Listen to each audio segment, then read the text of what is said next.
아무튼 반려병. 나는 자타공인 잔병치레가 많은 사람이다. 골골이는 건강한 사람도 환자도 아닌 반인반수처럼 어디에도 끼지 못하는 이방인 같은 존재다. 어릴 때부터 골골거린 건 아니었다. 사회생활을 하면서 본격적인 약골에 입문하게 된 것은 분명하다. 첫 직장은 한 기업 홍보실이었다. 일도 재미있고 사람들도 좋았다. 하지만 입사 이후에도 지독하게 술을 강요하는 회식이 이어졌고 어느 날인가는 결국 극심한 위통과 어지럼증으로 회사 화장실 바닥에 쓰러지듯 주저앉아 버렸다. 불행히도 그 시절의 나는 그런 도덕적인 언행을 할 만큼의 가치관도 용기도 없었다. 폭탄주와 파도타기를 피해서 이직한 두 번째 직장은 광고회사였는데 그곳에는 또 다른 복병이 기다리고 있었다. 바로 야근이었다. 과음과 헤어지고 과로에게 간 것이었다. 그렇다고 회사가 지옥 같기만 한 것은 아니었다. 일은 재밌었고 동료들도 좋았다.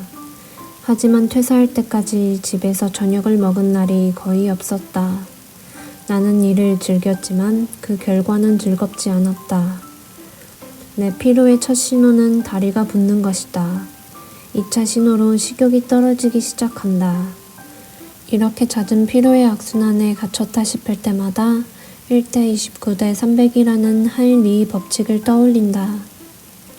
하일리 법칙은 미국의 한 보험회사 관리자가 만든 산업재해 관련 법칙으로 한 번의 대형 사고가 일어나기 전에 29번의 작은 사고가 일어나고 300번 정도 사소한 징후가 나타난다는 것이다. 피로가 몰려올 때 그 신호를 진지하고 뻔뻔하게 받아들일 줄 알아야 한다. 몸이 아픈 이유는 다양하지만 모든 사람의 몸은 어떻게든 회복을 하려고 발버둥친다. 어느 날인가 늘 하던 대로 치료를 진행하고 마지막으로 부항을 떴다. 얼마나 지났을까 잠에서 깨보니 병원 안은 어둑어둑했고 아주 조용했다. 나는 다급하게 소리쳤다. 그러자 하이힐의 주인공이 소리를 지르며 달려왔다. 막내 간호사였다. 원장 선생님이 학회일로 먼저 나가며 그에게 마무리를 부탁했는데 까맣게 잊고 퇴근해버린 것이다. 아빠에게는 한의원이 너무 멀어서 그만 다니겠다고 말하고 그곳에서의 치료를 중단했다. 여러 치료의 여정 끝에 가장 기억에 남는 분은 허리도스 치료를 해준 시각장애인이었다. 분명히 눈을 감고 있는데도 나를 엑스레이로 찍듯 꿰뚫어보는 것만 같았다.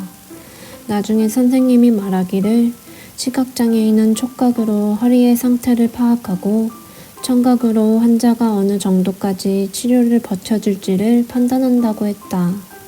그리고 치료의 말미에는 집에서 혼자 할 수 있는 허리 운동법을 알려주었다. 선생님은 내가 치료를 받는 시간보다 치료를 받지 않는 시간에 어떻게 해야 할지를 알려준 거의 유일한 의료인이었다. 우리 모두는 코로나라는 새로운 계절을 마주하게 되었다. 어느 한쪽이 고통을 호소한다면 내가 고통을 느끼지 못한다 해도 함께 아파해주는 새로운 의미의 면역력이 절실한 시대인 것 같다.